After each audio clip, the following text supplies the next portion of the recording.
Olá, queridos! O que você entende sobre o direito do consumidor?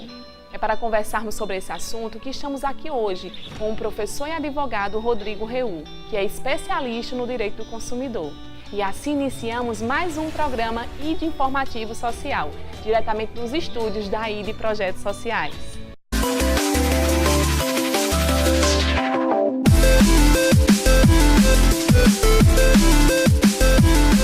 Então, Reu, é um prazer estar com você aqui nos nossos estúdios para conversarmos sobre um tema assim tão vasto e às vezes tão pouco compreendido, que é o direito do consumidor. É verdade, eu que agradeço o convite, né, e espero trabalhar um pouco as informações necessárias para esclarecer todo mundo que está acompanhando. Ok, então vamos começar a nossa conversa com a primeira pergunta, que seria: o que seria o direito do consumidor? Bem, Pamela, o direito do consumidor, ele é um ramo do direito que trata justamente da chamada relação jurídica de consumo, né? Houve uma necessidade em virtude da produção em massa, onde tivemos, depois da Revolução Industrial, né, uma necessidade de proteção especial àquele indivíduo que é considerado a parte mais fraca dessa relação, que é justamente o consumidor. Isso porque qualquer problema que tenhamos nesse mercado de consumo, quem sente na pele, quem sofre o prejuízo, é sempre esse indivíduo do elo mais fraco, né? Então, o cidadão que, porventura, ele tivesse qualquer problema no mercado, ele infelizmente não tinha, naquela época, uma proteção específica. Então, o direito, né, nessa tentativa de dar uma resposta a um anseio social, traz essa regulamentação ou essa promoção de estudos nessa matéria específica. Então, o direito do consumidor, ele é um ramo do direito que vem justamente estudar essa relação jurídica de consumo, onde temos, de um lado, o consumidor e, da outra ponta, o fornecedor. Ótimo. Então, antigamente não tinha como recorrer, mas hoje existem várias leis que asseguram o consumidor diante de cada situação, né? Em nosso país, especificamente, depois da Constituição de 88, né, de 1988, que tivemos, por força dessa própria Constituição, a colocação como dever do Estado em promover a defesa do consumidor. Então, nesse caso específico, depois da Constituição de 88, tivemos vários normativos, várias leis.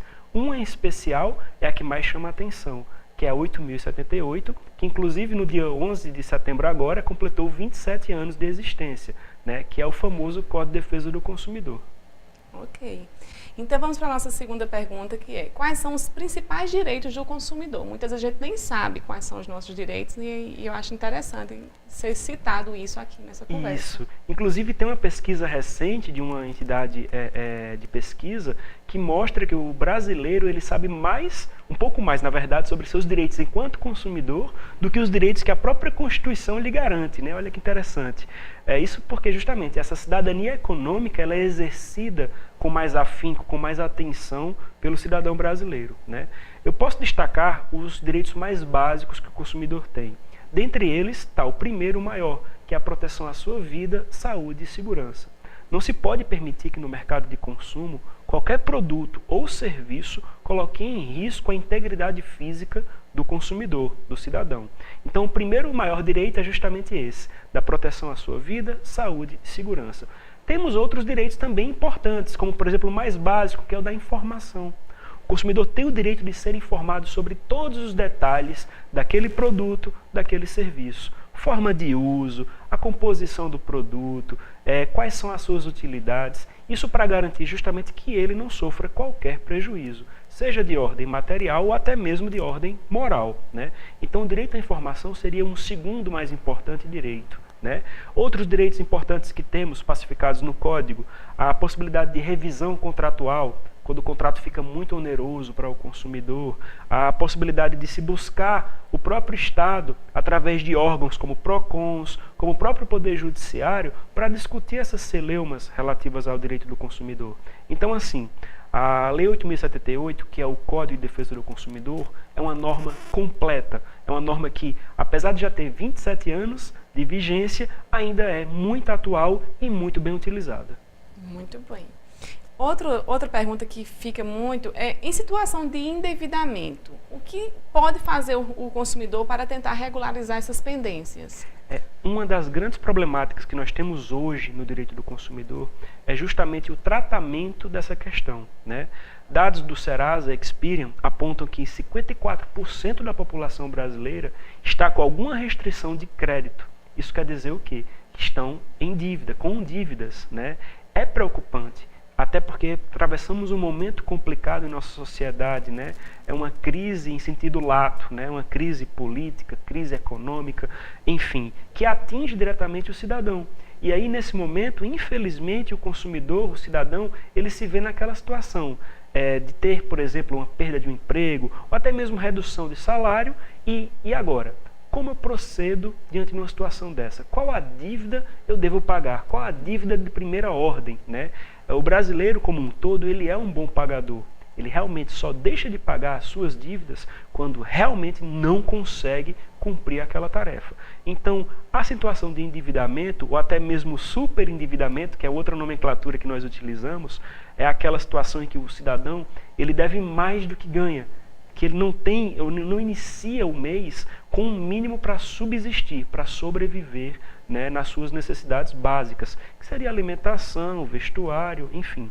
Então, o código, ele infelizmente ainda não abarca essa situação de forma direta. Estamos tentando atualizá-lo, inclusive existem projetos, né, de lei no Senado que estão em fase final de tramitação para atualizar o código nesse sentido. Só que mesmo ainda não atualizado, não tratando de forma direta, ainda temos sim mecanismos para tentar fazer e tratar essa situação, de forma que o consumidor ele não perca o seu crédito no mercado, que ele não perca especialmente, né, a sua razão e a sua condição de sobreviver.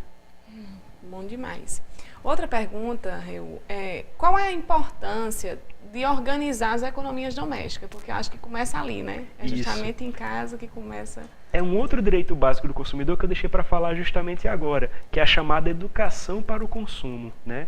Na verdade, deveria o Estado, não só o Estado, mas todos que compõem esse mercado de consumo, proceder com a chamada educação para o consumo. Ou seja, trabalhar de forma eficiente aquele direito básico de informação, né? Se eu estou, enquanto uma instituição financeira, ofertando um crédito ao consumidor, eu tenho que trabalhar com ele de forma consciente a concessão desse crédito, de maneira que ele consiga, obviamente, se utilizar da melhor maneira possível e, obviamente, pagar, honrar o seu compromisso. O que não pode imaginar nem permitir é que o consumidor entre nessa situação de endividamento por ser ofertado crédito demais a ele sem a devida educação. Então é importantíssimo que o consumidor exerça, né, aquela tarefinha básica de casa, que é tentar organizar suas finanças.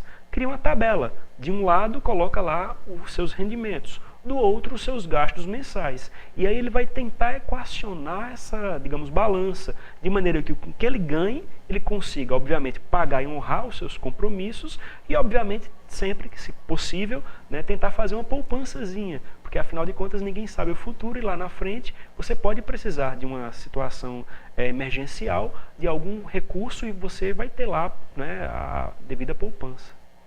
Muito bom. Para encerrar nossa conversa, quais são as recomendações para utilizar o cartão de crédito ou tomar empréstimo? Porque, na verdade, eu acho que é justamente aí onde o endividamento fica bem maior. São os cartões de crédito, são os financiamentos, são os empréstimos. Então, qual seria a forma de instruir essas pessoas? Bem, primeiro que o consumidor ele deve ter ciência de que aquele cartão de crédito nada mais é do que uma linha de crédito que lhe é ofertada, né? Muita gente pensa, porque não sente sair o dinheiro do bolso naquele momento, eu posso utilizar o cartão porque lá na frente eu resolvo.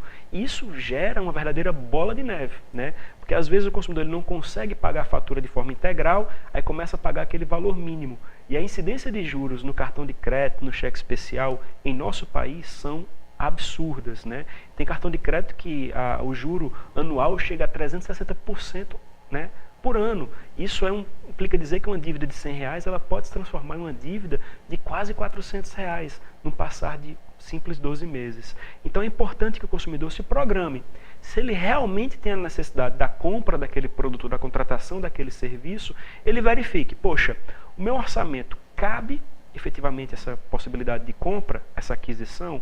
Se sim, ótimo, você vai se programar para todo mês pagar aquela parcela. Se não cabe, dá uma pausa e repensa.